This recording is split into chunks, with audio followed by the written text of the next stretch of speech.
Alright, let's get out there and do some damage with my... Well, let's get out there and do some damage with my head to his weapon. And... Did I just... Yes. Yes, indeed. I think this might be problematic. Hello and welcome back to our Duelist adventures. We're going to be helping a Botanian vassal that was just about to be defeated, and there's a very good reason for doing that, of course. You're going to be gaining relation with the guy, and obviously if he determines that he was going to lose, then you gain even more relation than you otherwise would have normally, which is fantastic. Now, personally, I feel like you should gain other things. I'm going to try and use my sword here, because obviously the increased reach, especially, well, it's a one-handed. I mean, how much reach am I really going to get? But in comparison to using my mace, of course, then, you know, it is going to make a pretty big difference in that area. But anyway, the point is, I personally feel like if you rescue or intervene in these kinds of situations, I feel like you should be awarded something extra. And I'm not talking about anything too special, you know, I'm not talking about dragon eggs or something, you know, I'm not talking about anything super powerful, but I am possibly saying something like a little bit of extra honor or something like that, because let's face it, if you're actually helping someone at the potential cost of your own forces or your own life, in the case of the Iron Man Challenge, of course, I mean, let's face it, if you help someone and it turns out that you end up dying in that battle, then, well, you know, you fail the challenge there. Or if you lose a companion, for example, as well, because, of course, death is enabled, you know, death is enabled, so it is highly likely that a companion or one of your, you know, friends, you know, it doesn't matter who it is, really, it could be a vassal, ends up dying in that particular fight, and we don't know whether this guy is actually going to be dead either. I don't think he has. I haven't really seen that much death happening. I'm wondering, you know what? I'm actually wondering whether the developers have disabled the death mechanics, because I haven't seen many, if any, people perishing at this point. And you saw me at the very beginning of this series, right? You saw me enable that, because I seem to remember that I did have that enabled, so that is a bit weird. Anyway, as you can see, I increased my relation by 5. Are you serious? Just 5? I mean, I increased my relation by 5 by letting her go, which is astonishing to begin with. You would think that you'd gain more from saving someone from certain defeat and potential execution, of course, as well. So, oh well, never mind. I guess that's just how it goes. Anyway, we'll do the thing that we usually do, where we just look at tier 4 units and try to get as many of them recruited as possible. Let's just get this guy, so we go back down to 63. As you can see, we've got 63 out of 63. Now, bear in mind that the amount of prisoners is directly affecting how fast I move on the world map, and as a result that is making things a little bit uncomfortable in terms of chasing. As you can see, they're slowing me down by 0.6, which is actually quite a lot. You may think, oh, 0.6, that doesn't sound like a huge amount, but if you take a look at the cavalry bonus that I currently have, and I'm not talking about the actual cavalry bonus there, I'm talking about footmen on horses, that is 1.07, so if you take away 0.6 from that, then you basically just have, what, 0.4. So it's not particularly good, is it? No, not particularly good. So anyway, I'm going to be continuing to level up our forces here. I actually have a huge amount of Azurai Master Archers. I don't know whether you've noticed that, but yeah, I have 39 of these guys. Weirdly enough, it says 38 here. Not entirely sure why that is, but anyway, we are going to see what we can do about this. Now, obviously, this Botanian was attempting to raid the village. I assume that that's the reason why he was being attacked in the first place. He's a bit of an imbecile. I'm not going to mince words here. He's a bit of an imbecile in attempting to do that, because this village in general, I mean, look at where it is. I mean, yeah, I guess it is on the border slightly. I mean, if he has launched his attack from Rote, then I guess that makes a bit of sense. But generally, I would definitely recommend him to not raid a village all the way over here. This is in between two towns. I think this one is a little bit better, as you can see right here. This is currently being raided. That's a little bit better because it's out of the way, you know? Vassals need to go across this bridge, along this pathway, and then you have an easy escape route. Whereas here, you have two bridges here and here, and then obviously you can run back to rotate. But as you can see, this guy's coming from up there, so it's a bit weird, right? Anyway, point is, generally tending to raid a village at this point is probably not a good idea. Okay, let's take a look at what he actually has, because we need to be a bit careful. This guy has an army that would be capable of defeating us, so we should be very wary about that kind of stuff. Alright, so it seems like we're absolutely fine. I am at 53. You know what? I kind of feel like I should have taken the other skill now. Look at this. Character heals 30% of lost hit points after each battle. I think that that's so powerful. I really think that is super powerful. I should have probably taken that instead of the 3% movement speed, but I was trying to be very loyal to the Duelist theme, and I personally feel like being loyal to that is very much priority at this point, because even though 30% would have enabled me, I mean, you could see right here, what if I had 30% more HP right now? I'd be at about 80% or something, and I would feel much, much safer about heading into this fight, and I would feel a lot better about getting stuck in and doing a lot of damage and getting more one-handed weapon proficiency. You know, I gotta say, I personally feel like the change from the formations keybind is a little bit... it's still kind of off-putting to me for some reason. I'm not entirely sure why that is, but generally I used to go, you know, 2 and then F3 to do the formations, and that actually would make everything quite easy for me, but unfortunately that has been changed now, so I'm still getting used to it. I'm getting peppered by arrows right now, which I don't very much appreciate. I'm gonna hide behind this. Okay, I just had to make sure, because some trees are actually clippable. Sometimes you can walk through the trees, but thankfully this one is not, and I can basically just stand here reasonably safe. Oh, these guys are moving way too close to the opponent. Okay, we're going to get my cavalry over here. I'm going to tell my horse archers just to charge straight on in. And then we're going to move around the side. Here we go. Oh yeah, this is perfect. Absolutely perfect. They've charged straight into the straight into our line of infantry. Not a good idea. Get him. Oh yes, murdered. Oh no. No. You've got maces too, friends. You must like the bonk sound too. Fantastic. Oh, he gained a level. Nice. Bruce gained a level. That's great. He's attempting to stab me with a mace. That's probably not the most effective attack he could have gone with, but all right. Who am I to say? You know, who am I to say? All right. So thankfully we didn't get terribly injured. He says, covered in blood. But there you go. That's a nice victory for us right there over a pretty significant numbered party. Not bad. 7.1 renown. 4 morale. Now, I'm not entirely sure what to do about the whole leadership debacle, because at the moment, leadership is something I would like to level up quite badly, but I don't think I'm going to be able to do it unless I join... Ooh, these guys seem cool. Yeah. Anyway, unless I join a faction as a vassal. And, of course, that is... it's probably not going to really work out too well, is it? Because I don't really want to join as a vassal to begin with. I would like to be able to remain a mercenary and keep my options open as long as I possibly can. And then when the time comes, when I have a strong enough army, because I think the next tier of clan is coming up pretty soon, I should have enough army capacity to launch an attack. Yeah, as you can see right here, I'm probably going to be gaining... I don't even know how much, to be honest, but I need only 8 more renown to get to clan tier 3, and at that point, I think I probably would have a decent... well, I hope, at least, a decently strong army. I mean, I already have a lot of Aserai Master Archers, and all I have to do is look for a fief that has recently been taken, and then just besiege that, and then just cross your fingers and hope that no one is going to come along and try to stop you.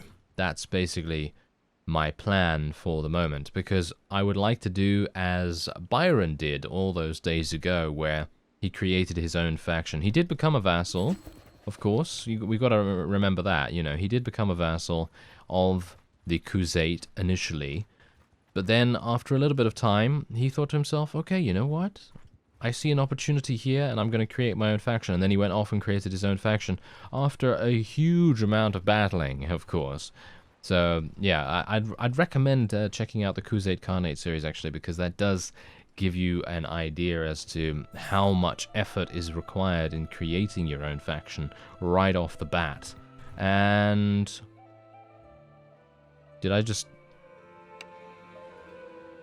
Yes. Yes, indeed. I think this might be problematic. I feel like this might be a little bit problematic. Maybe not too bad. Maybe not too bad. I'm at 67%. Ooh, I'm at 67%. That is really, really bad. All right. Okay. This is actually. Oh, you know, wait. This might be okay. This might be okay. Okay. So anyway, let's get my people into a nice short wall formation right here, and let's put our people into loose formation. We're gonna play defensively right now.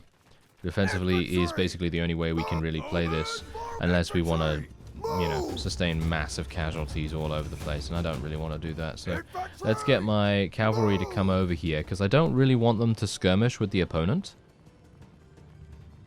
Although, they probably could, and they could probably do quite a good job. Oh, look at that. My guy's already getting shot. Are you serious?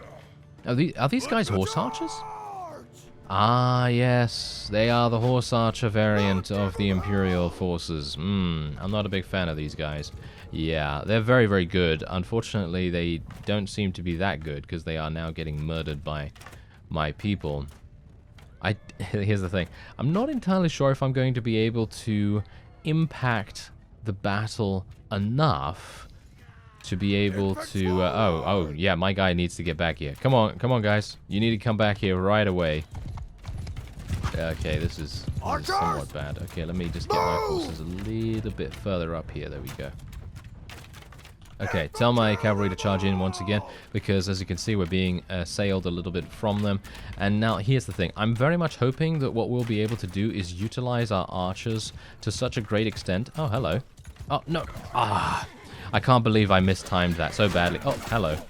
Never mind, you're dead. Okay, that's great. Okay, yeah, so... Unfortunately, I mistimed that so incredibly badly, but thankfully, I'm just trying to leverage the power that we have in our archers so far. If we can do that and eliminate so many of the enemy before they even get to us, then that is basically a victory in itself. That's all we really need to do. And thankfully, most of the enemy are actually running in to our infantry right now, which is absolutely perfect. But on the other hand... Oh, hello there. You are gonna die, sir. Yes, there we go.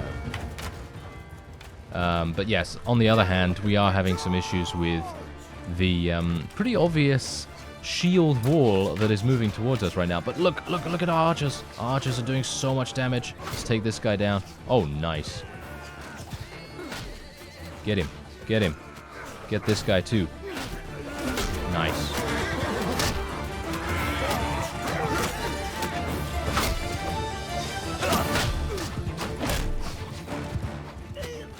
Alright, perfect. Perfect, okay, absolutely fantastic. Oh yeah, they're on the run now. That is what they get. Okay, actually they're not on the run yet, but hopefully my archers will not run out of arrows too soon.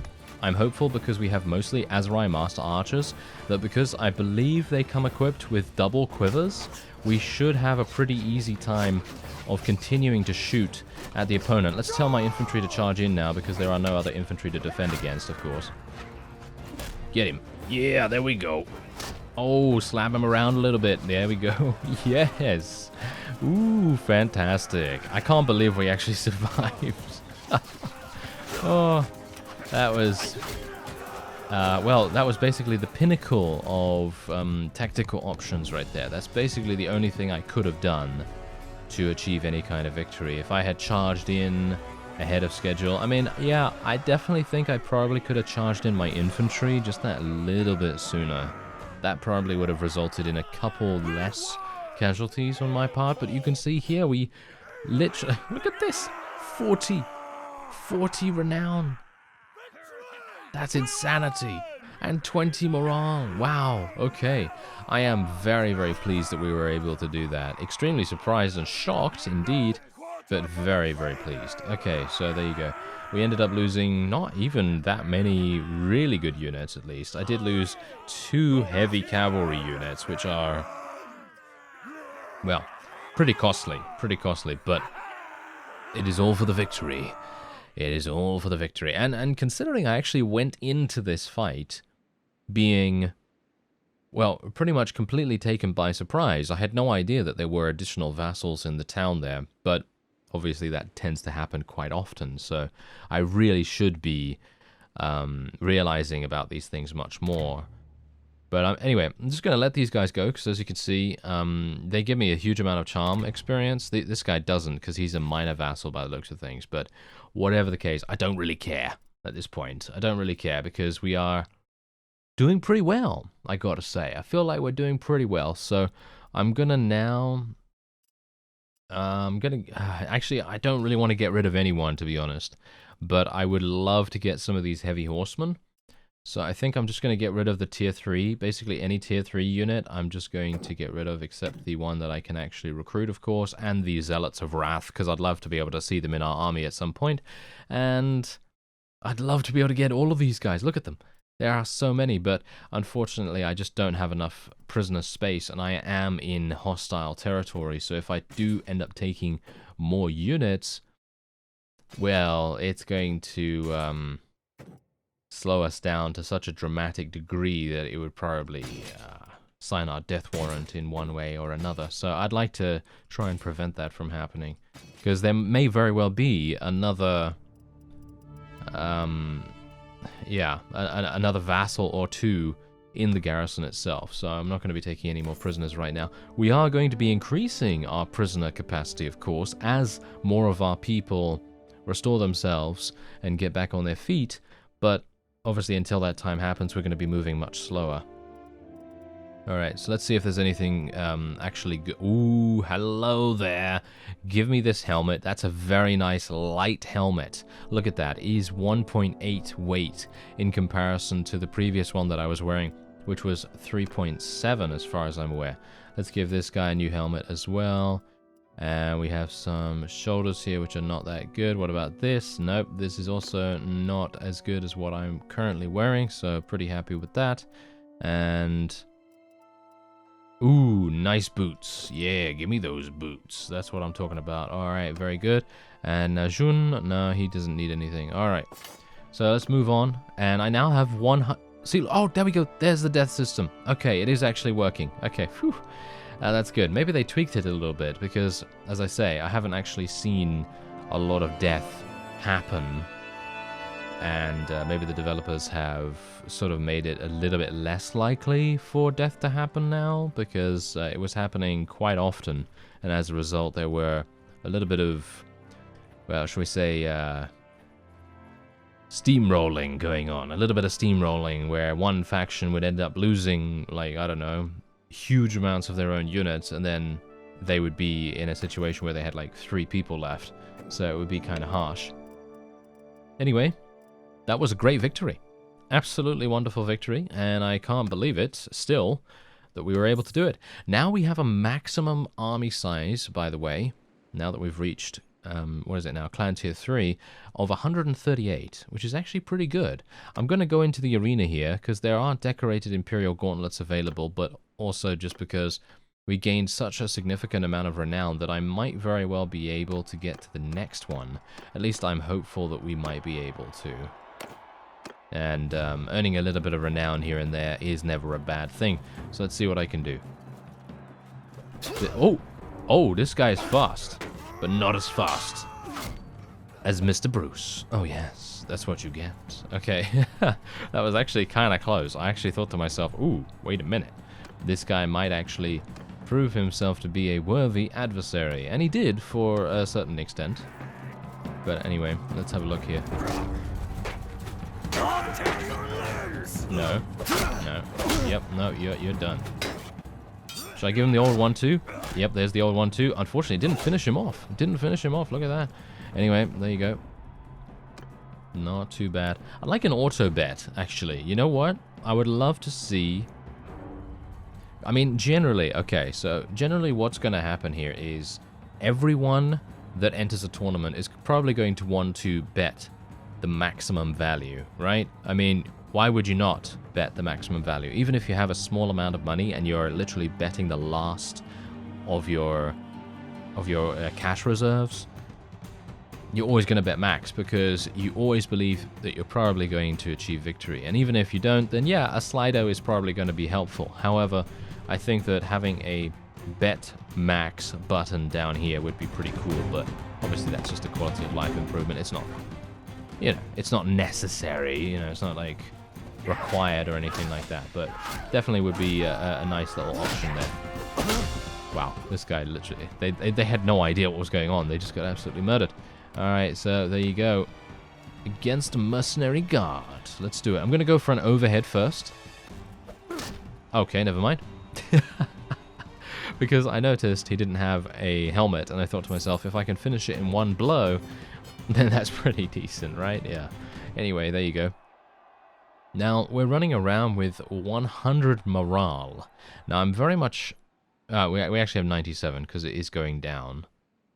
Food variety is at +7. Let me see if I can actually buy some additional food here, because it might very well be that maybe I can try to give ourselves a little bit of an extra edge. I have so much food, though, unfortunately, as you can quite clearly tell. I have so much grain. I have way too much grain, so let me just get rid of quite a lot of the grain. I have quite a lot of fish as well. Let's just halve most of these things. Beer... I mean, beer is okay and everything. I mean, I don't really mind, but let's just try and get more of it gone. There we go. Alright, so we've increased our morale by 2, which I suppose is okay. It's not exactly the greatest, but it will make do for the moment. It will make do for the moment. Okay, so let me actually just take a quick look at the clan tier. Oh, it's okay, never mind. Never mind. Seems like tournaments are probably not the way to go now. If there is a tournament in a nearby town at any one time or another, then I'll probably just do it, because we can pretty easily win them quite consistently now. But it's not going to be the main way that we'll earn renown going forward, because obviously we need 900. It's going to require some rather large battles like the one we just did to you know, get us to that point. Anyway, let's have a look at these 2 perks. Increases maximum track spotting distance by 20%, and increases track detection chance by 10%. All right, okay. And we also have another one. Increases maximum track life by 20%. When following a hostile party on the campaign map, you gain a 2% speed bonus. All right. So my verdict on this, okay? My verdict on this, I think you can... Okay, I'm going to just ask you right now. You don't have to comment or anything, but what do you think yourself? Like, within yourself, what do you think that I would prefer out of these 2 perks? And which actual value do you think is the most useful? What do you think? Because the only thing, in my opinion, is the most useful here is the secondary perk of the tracker skill, which is when following a hostile party on the campaign map, you gain 2% speed bonus. That is the only thing that is useful in these 2 perks.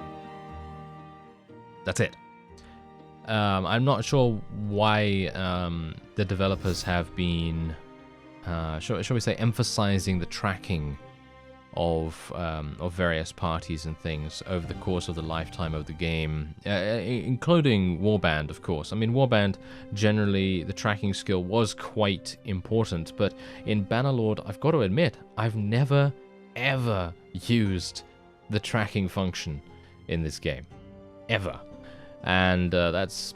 Well, I think that might be saying something. I'm not entirely sure, but yeah, I think that might be saying something quite significantly. Anyway, I'm wondering whether we should go for some charm skill, because 20% more renown from battles would actually be quite useful.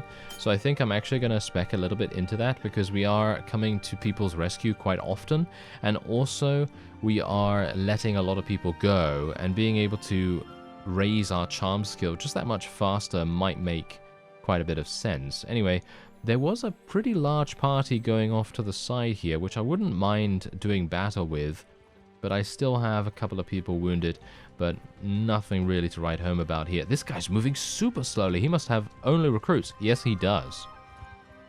Alright, let's chase him down. Saratis, don't turn around. Saratis, don't turn around, don't turn around, don't turn around. Yeah, there we go. We got him. Alright, that is all I wanted to do. Alright, so let's fight him.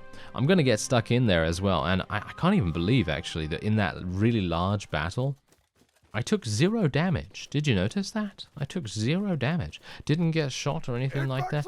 I think the main reason why that was the case is that the enemy decided to move their archers into a very weird maneuver. They basically told them to put away their ranged weapons and then run at our archers. And I'm not entirely sure why they would have done that, because unless they were out of arrows, maybe they were out of arrows. Maybe that is the reason why they decided to do that. But in general, you would really not want to do that at all, ever. You'd never want to be like, oh, archers, you should probably charge at the enemy archers without any shields. Yeah, you don't have any shields, so it just doesn't make any sense. But, well, yeah, that's Mount and Blade AI for you sometimes. Sometimes they can astound you with their genius, and other times they can be, well, like that, and they can just charge at you with shieldless units when you have a primarily archer-based army. Anyway, let's see if I can... Ah, okay, never mind. Oh, wow, I can't believe I actually blocked that one. Anyway, unfortunately, I have a very big glaring weakness with this particular character. Do you know what it is? It's cavalry. I mean, that's the thing. Cavalry, yes, but archers also, of course. But now, the thing with archers is that, as I've said before, you can dodge those. You know, you can dodge those. You can do a little bit of smart maneuvering by hiding behind their own units and so on. But in general, cavalry is something I can't really fight back against. I can get into melee with archers, and I can do massive damage as a result. But with cavalry, it's very difficult to take them down. Oh, murdered. Murdered, yes. Ah, you know, that's the funny thing. This is probably one of the most fun characters that I've ever made in terms of actually getting into battles and actually getting into the fight. I'm not even talking about the battle as a whole. I'm just talking about actual combat here. The only other character that has really given me a huge amount of enjoyment in actual combat is the original Bruce, the Bannerlord. The Bannerlord guy. Because he actually had a two-handed sword, and he had a massive amount of athletic skill, and it was just super fun. It was just super fun to run around and do massive damage with that. Anyway, I'm just going to let this guy go as well. We're just going to try and build up relations as much as we possibly can. Obviously, at the moment, that's not really making that big of a difference, but later down the line, when we may have an opportunity to persuade them, then that's going to come into play. So that's going to be very, very useful for us. Alright, there you go. Okay, so let me actually just have a look at Saratis' army. Okay, so he has, yeah, he has some pretty good units, and I doubt I would probably be able to fight him. But what about Krotor? Because we obviously let Krotor go at an earlier point in the series. And you can see here, yeah, he could definitely use a little bit of, shall we say, a little bit of bonking. You know, not in that way, but in the other way. So, yeah, we're going to obviously just go bonk on the head for him. Ooh, wait a minute. Let's be a bit careful here. Where does you know, actually, I wanna know. Does anyone have any experience with the Calradia at War mod? Because if you do, is there a way to recruit these minor faction units? Is there a way to recruit barbarian youths, for example? Because you can see here that this guy has 49 of them.